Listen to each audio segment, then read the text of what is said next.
So what's up mga men, another video na naman ang i-upload ko. Yes, another video na naman na kung saan na pag-uusapan natin yung mga bagay na kung paano ba daw ang tamang paraan ng pag-engagement upang ang ating engagement ay tumaas. So ayan, sa video na ito at kung bago ka pa lang, huwag mo kalimutang i-like at subscribe.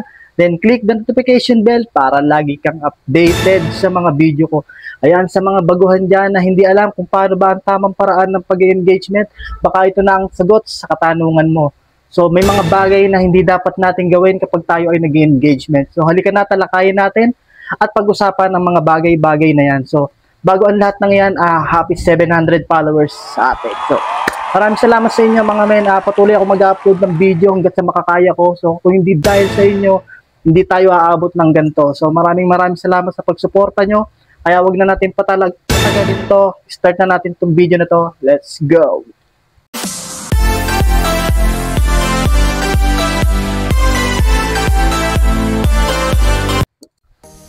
So welcome back again mga men. Halika na at pag-usapan natin yung mga bagay at ang tamang paraan kung paano ba tayo tumaas ang ating engagement. So simple lang ang ating pag-uusapan. Ito ay may 4 na halimbawa kung paano mapataas ang ating engagement na tinatawag. So una, panoorin ng buo ang ating video. So kailangan mga men, papanoorin natin ng buo yung video na pinapanood natin sa Reels o kaya sa mga newsfeed. So kailangan tapusin natin yung video. At hanggat maaari, wag nating i-shortcut yung video dahil kapag na-shortcut natin to is mawawala yung ating engagement. So mahalagang bagay yung panoorin natin ng buo yung video kapag tayo ay nanonood sa mga Reels o sa newsfeed. So ayan ang isa sa halimbawa na pag-angat ng ating engagement. Then mga men, yung pangalawa natin is mag-react tayo.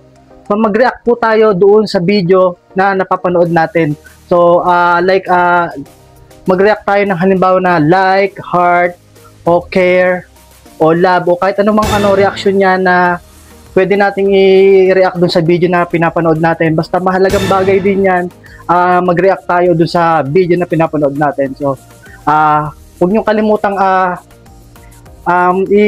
i-react yung mga napapanood yung video dahil mahalagang bagay din yan sa pakikipagpataas ng ating engagement. So, mas maganda kung yung video na pinapanood natin is nire-react natin habang pinapanood natin. So, mas mabilis natin mapataas yung engagement.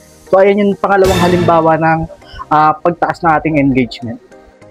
So, ayan mga men, tatalakayin naman natin ang pangatlo sa pinakahalimbawa ng ating pag-engage. So, sa pangatlo nating halimbawa is mag-comment tayo dun sa video na pinapanood natin para naman organic yung mga comment natin doon sa video na pinapanood natin. So mahalagang bagay yan at kailangan nating mag-comment doon sa video habang tayo nanonood. Kailangan tapusin natin yung video. Then bago tayo mag-comment sa mga video na pinapanood natin. Mas organic kasi yung comment natin kapag tayo ay nagko-comment doon sa mismong video na pinapanood natin. So, huwag niyo kalimutang mag-comment kapag kayo ay manonood ng mga video sa mga Reels newsfeed. So, ayan. Ayun ang pangatlong bagay na kung bakit tayo ay tumataas o kung para mabilis yung tumaas yung ating engagement. So, ayan mga men, ito na yung pang-apat na kung bakit kung dahilan kung bakit mabilis tayong tumaas sa pag-engagement. So, ang pang-apat is i-share natin yung video na pinapanood natin. So, i-share natin yung video na nire-recommend ni Meta para tumaas yung ating engagement. So, mahalagang bagay yan yung i-share natin yung video dahil diyan makikita ni Meta kung tayo ba ay gumagawa ng tama sa ating mga ginagawang pag-engagement upang hindi tayo maban o ma-restrict yung account natin. Kailangan gawin natin ng tama yung mga bagay na hinihingi ni Meta, gaya ng pag-share ng video dahil ayun ang isa sa nire-recommend ni Meta. Mas maganda, mas mabilis maitaas yung ating pag-engagement. So, ayan mga men, sana nakatulong sa inyo yung video na to at sana natapos mo hanggang dulo at huwag mo kalimutang i-like and subscribe at i-click ang notification bell para lagi kang updated sa mga video ko.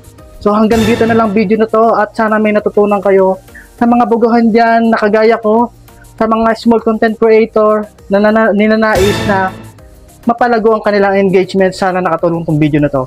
So hanggang dito na lang to. Hanggang sa muli. Let's go!